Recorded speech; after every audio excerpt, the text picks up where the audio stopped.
ciência é seguro para estudantes, professores, funcionários e para a sociedade de uma forma em geral?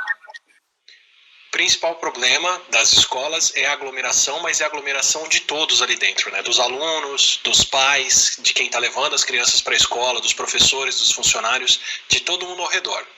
Para as crianças em específico, para os alunos, esse é o grupo de menor risco de saúde de todos os grupos que a gente conhece. Idosos, adultos com pré-condições, esses têm muito mais problemas com a Covid do que as crianças. Entre as crianças, a maioria dos casos são casos sem grandes sintomas, sem grandes complicações. A questão é, as crianças podem pegar o vírus, levar ele para casa, levar ele para a escola, levar ele para os professores, levar para outros lugares.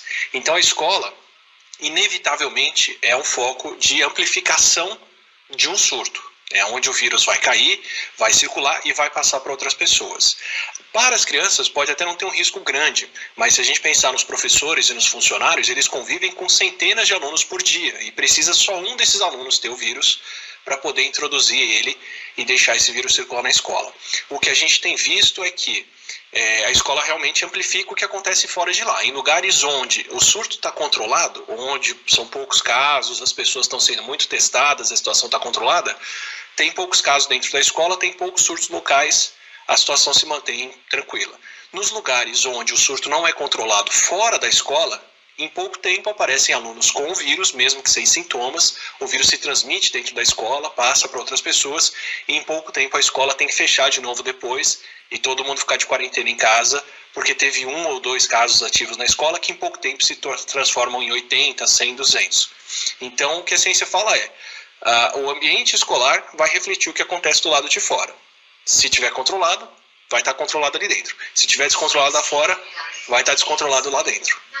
Esse é um ponto, então, né? Para orientar os pais. Muitas escolas estão falando aí em protocolos. Dá para criar um ambiente seguro nas escolas, seguindo esses protocolos? E isso varia muito de acordo com a idade da criança, porque muitos pais falam assim, meu filho é pequeno, ele não vai manter o distanciamento, ele não vai lavar as mãos toda hora. Pois é, a gente começa a ver agora as consequências negativas de tudo que a gente vem apontando, né, para a falha do controle do surto no Brasil há bastante tempo.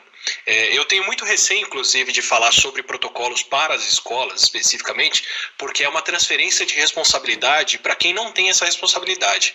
No seguinte sentido, protocolos de distanciamento social, todo mundo conhece.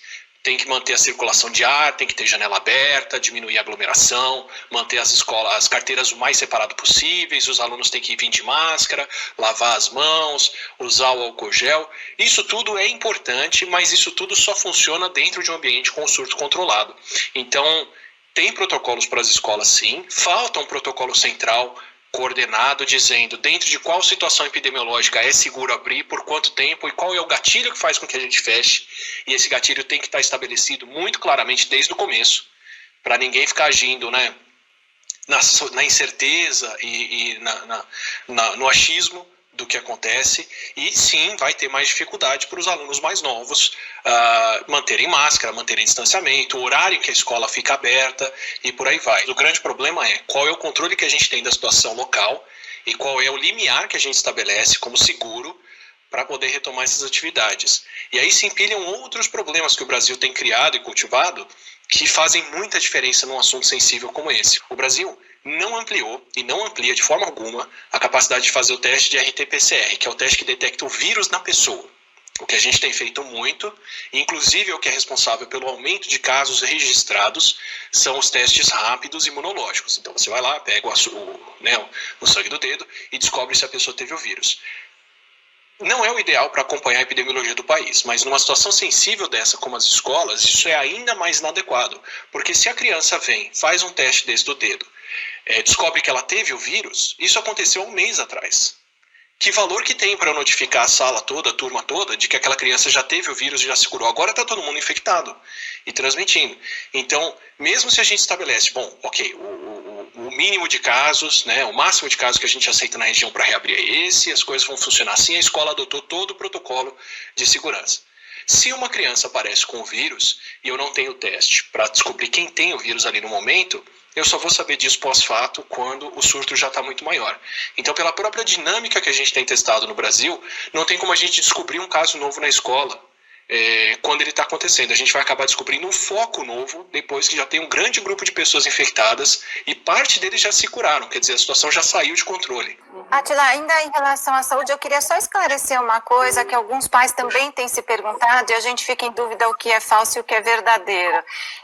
Em relação às sequelas que as crianças podem ter, porque o que os pais dizem é que às vezes a criança não tem sintomas da doença do coronavírus, mas que a criança pode desenvolver sequelas graves. Existe estudo sobre isso mesmo? As crianças podem desenvolver sequelas? Existe, as crianças podem ter complicações. Por exemplo, tem a síndrome de Kawasaki, que é uma complicação raríssima em outras condições, que é como se o corpo da criança estivesse atacando os próprios vasos sanguíneos dela. Tem outras respostas inflamatórias que as crianças podem ter que são prejudiciais, e a gente não tem como saber todos que são ou por quanto tempo acontecem, porque a gente está no primeiro intervalo. Não são sintomas comuns, e isso dificulta bastante o estudo, porque são poucas as crianças que manifestam, mas a gente ainda não tem como saber todas as manifestações. Daí o princípio da precaução que a gente tem, né? Se eu não sei tudo que pode acontecer, é melhor tomar mais cuidado, porque é uma situação que eu posso reverter mais depois do que descobrir lá na frente que as crianças vão ter uma complicação que a gente admitiu agora como aceitável, sem saber onde ela terminava.